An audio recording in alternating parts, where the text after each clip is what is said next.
Now weighing the legacy of another famous economist, one from the past whose theories are part of today's national debate.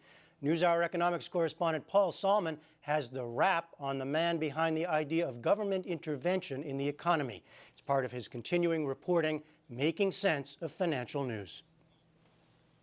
British economist John Maynard Keynes, born 1883, died 1946.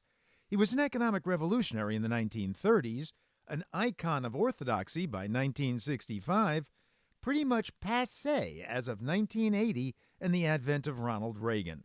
But thanks to the financial crisis and all the stimulus spending based on his theories, Keynes is back. This is Big Daddy Keynes. Perhaps bigger and badder than ever. As in this educational rap video from producer-director John Popola and economist Russ Roberts. John Maynard Keynes wrote the book on modern macro, the man you need when the economy's off track. Depression, recession, now your question's in session. Have a seat and I'll school you in one simple lesson. The countertenor, if you will, is Frederick Hayek. This is Hayek, winner of the Nobel Prize. Intellectual opponent of Keynes throughout the 30s and 40s and hero to conservatives ever since. We've been going back and forth for a century. I want to steer markets. I want them set free. There's a boom and bust cycle and good reason to fear it. Blame low interest rates. Nah, it's the animal spirit. Russ Roberts is, like Hayek, a government spending skeptic, who acknowledges, however, that Grandmaster Keynes is today's economic force to be reckoned with. Robert Skidelsky, a member of the British House of Lords, is Keynes' famed biographer, interpreter, and author of a new appreciation, Keynes' Return of the Master. We invited Lord Skidelsky and Professor Roberts to debate Keynes' cure for today's Great Recession, appropriately enough, in the boardroom of the International Monetary Fund, an organization Keynes helped create to deal with the aftermath of the Great Depression. Skidelsky sums up Keynes with three ideas. 1. Markets are inherently volatile. 2. Large-scale unemployment can develop. And the third idea is that there's nothing to stop that unemployment growing unless the government comes in with a stimulus to replace declining private spending by public spending. Often with borrowed money, and in the current situation, that's what we're doing now. And I think it's mistaken, but I think it's very much a Keynesian argument, and people invoke Keynes all the time.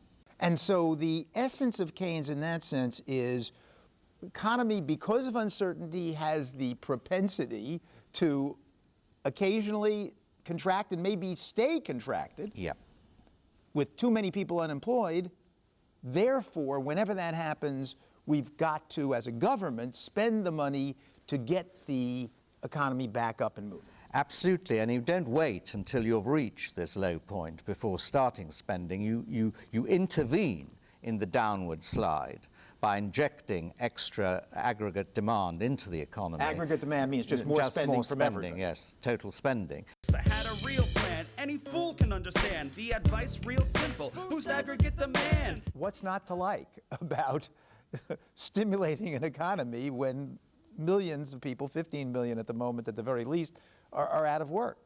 Capitalist economies have slowdowns, contractions, slumps, recessions, and depressions. Some of that is due to natural forces, some due to government mistakes. We have a long history of contractions in the United States. The 1933 Depression was not the first one. We had one in 1894, we had one in the early 1920s, and the economy bounced back fairly quickly without government intervention. Yes, says Skidelsky, but there were terrific sufferings. I mean, whole communities were uprooted and everything. But in the end, things got going again. We do not live in that sort of world. And I don't think we can take risks of the kind I think you're implying. I think the political downsides of taking those risks are going to be too great. And in Germany, they were absolutely horrendous in the early 30s. Is that not true? Well, my claim is that in our attempts to engineer our economy from the top down, we've actually made, in many cases, the world less secure, workers less secure, and lowered our prosperity and hurt people. Because otherwise the system would have adjusted. Would have gone better. To Keynes, however, it was spend or suffer, as the Popola-Roberts rap recounts. Boom, 1929, the big crash. We didn't bounce back, economy's in the trash. Persistent unemployment, the result of sticky wages. Waiting for recovery, that's outrageous. A modern economy doesn't quickly adjust to a shock, Keynes argued.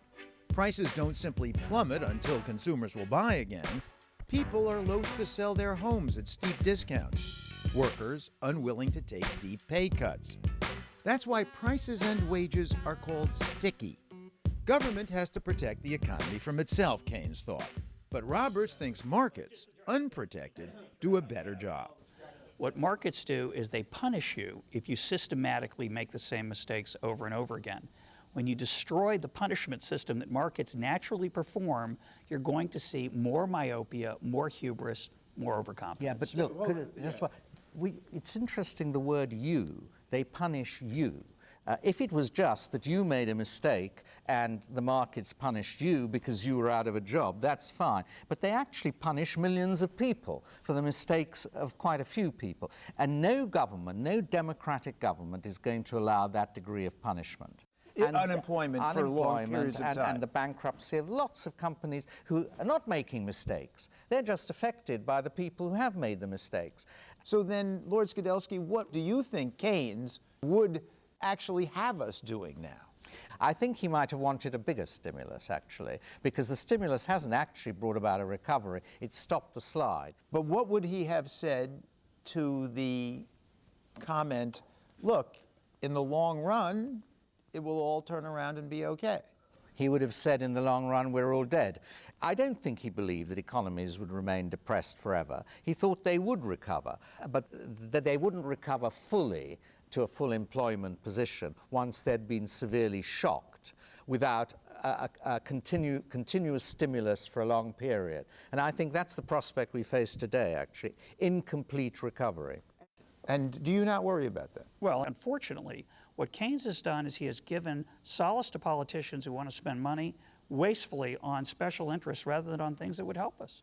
That completely unfair? No, not completely unfair. There's a lot of waste. There's going to be a lot of waste in this, but the waste doesn't matter. There's more waste if you have heavier unemployment. You see, you're balancing a smaller waste against a larger waste. There's no ideal way out of the hole.